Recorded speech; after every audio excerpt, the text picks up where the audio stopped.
So, of course, we love to shoot when the light is just magical, golden hour, mornings and evenings. Kind of just challenging myself just a little bit today, chasing kind of some mid-morning turkeys and dealing with just really harsh light and thinking ahead to the edit.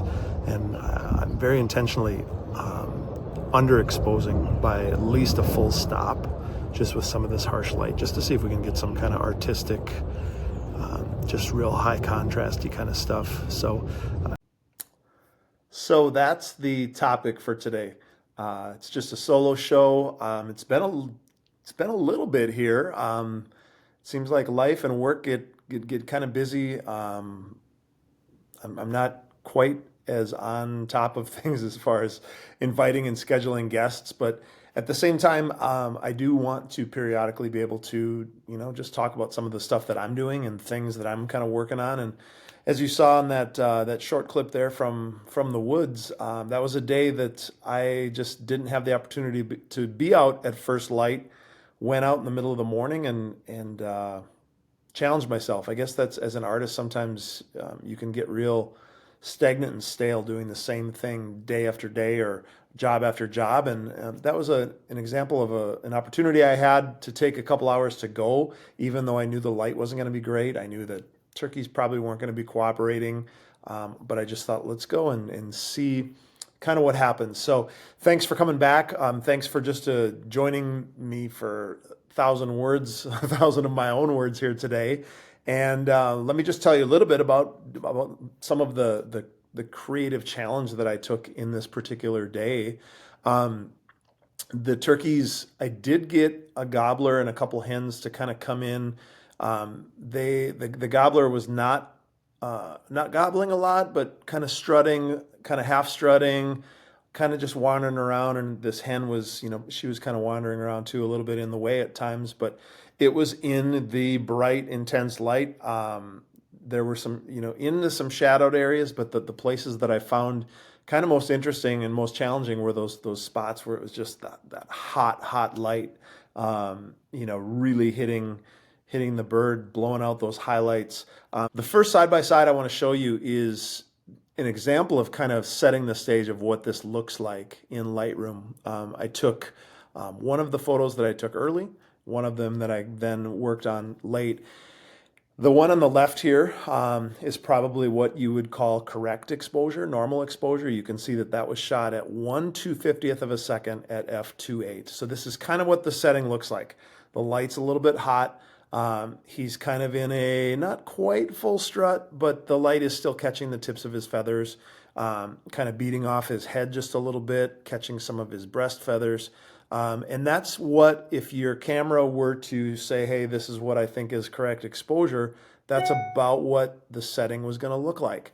So what I did with the candidate photo on the right, the compare photo, is you can see that I bumped that up to 1/1250th of a second, still at 2.8, and the ISO at 500. I probably could have stopped down the ISO, but instead I just cranked on that shutter speed and shot it, extremely fast, which was going to let a lot less light in.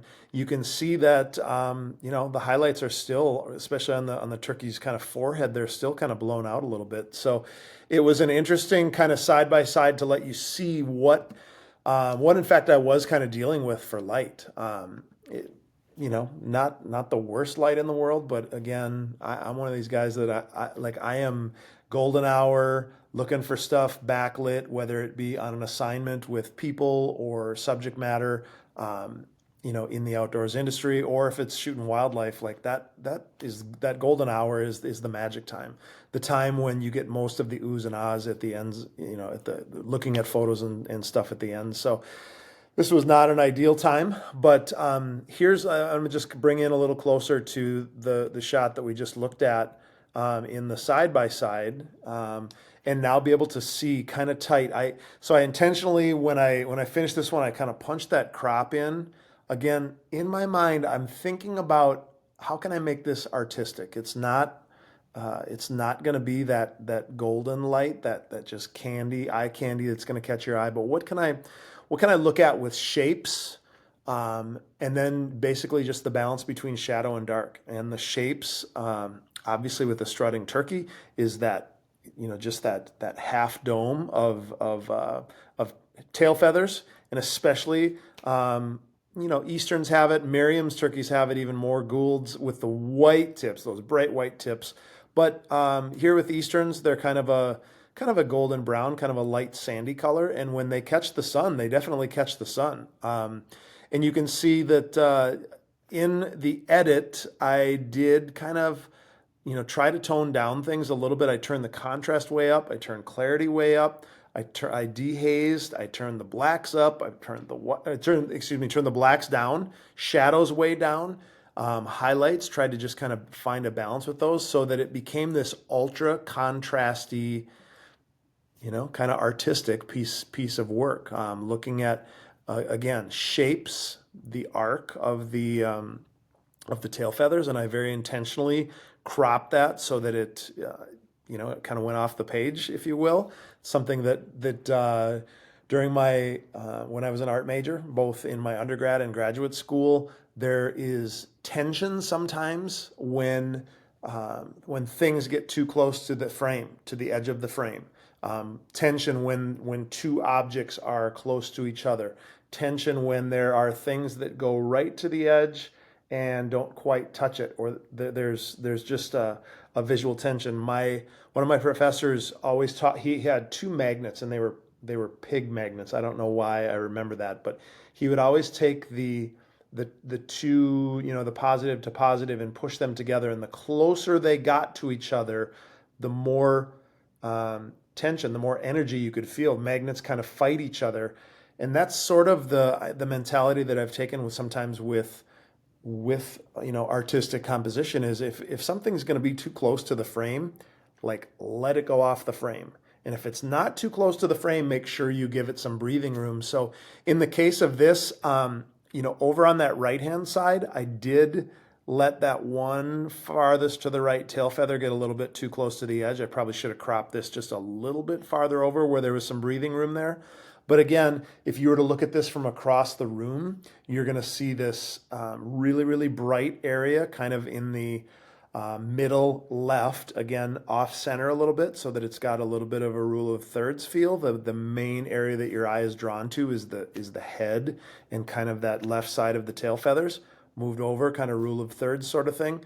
And then it's just these areas of light and dark. And so I was really, kind of happy with it. And again, taking and, underexposing to that degree gave me that just super stark, dark contrast. And it's a piece that, if you told me that I had to go shoot at 10:30 in the morning in bright sun, blue sky light, it's something that I guess I came away with pretty happy. Albeit it was a challenge, and just something that I had to think a little bit different, instead of just thinking, okay, can I get the turkey to gobble or strut, or, let's get it backlit and get all the things perfect. I was more looking through the viewfinder, thinking about composition, looking at areas of light and dark that were kind of all over the frame, and then how was, truly, like, way stopping down and underexposing that, going to create something that maybe was a little artistic. There was one other shot that I wanted to look at from this particular morning, and it's this one of it's ironically the same turkey. That hen had kind of walked away, and he sort of stayed there. I did truly have him backlit here, and again, it was that mid-morning, okay kind of situation with the light. But again, forced myself, stopped it way down, started looking at trying to kind of concentrate on, what kind of ambient light am I getting on, his breast feathers and his back feathers. You get those colors in turkeys that are just so iridescent, and allowing some of that light that was bouncing around off of other trees and things that wasn't shining directly on him to really kind of pop when, especially when I got to the edit. The light obviously was catching his tail feathers and making those glow, and it was catching enough of his head that it made that really kind of stand out bright white. In the edit afterwards, I did go in and try to just, paint in a little bit of highlight, not paint in, but just adjust locally in Lightroom some of those the tail feathers that were in kind of the classic drag mode there as he went into full strut. The light was catching them pretty well. And then just working with the shadows and allowing that iridescence of the breast and the back, and even the beard was catching a little bit of that ambient light and allowing it to just truly pop. The thing that is truly amazing about this, and I'm going to just punch in even closer on this guy, is when you get a chance to look at all of the detail that turkeys have. Their head, it's one of the most beautiful, ugly things in the world if you stop and think about it. Those wattles are really a crazy, just a crazy organic concept. But all of the tiny little hairs that are growing out of the head caught the light when I punched in. And as you can see here, as I zoom in a little farther, you see the catch light in his eyes. I mean, he was staring me down and looking right at me on this particular frame. All of those hairs around his head were also catching just a little bit of the light. And then the other thing that was kind of cool was even some of the dust and bugs that were in the air. There might have been just a couple, little mosquitoes or something you can see off to the left there, specks of dust and maybe a bug or something that's, a little bit out of focus, but still catching that light. Was really, really cool. And that was something, obviously, as I'm looking through the camera, I didn't have the opportunity to see at the moment. But as I got into the edit and just started, really punching in, you start to, you see those hairs on the head and all of these details of a pretty unique thing in God's creation, the head of a turkey, which, changes colors and it changes sizes and all of the, just the biology that goes behind what happens, especially during the breeding season with these male turkeys. But to see all of those kind of crazy little details, again, amazes me that, we live in a world that God made all of those tiny little details, and like His word says, He knows the number of hairs on our head. He knows the number of hairs probably on that turkey's head too, which is pretty cool. So.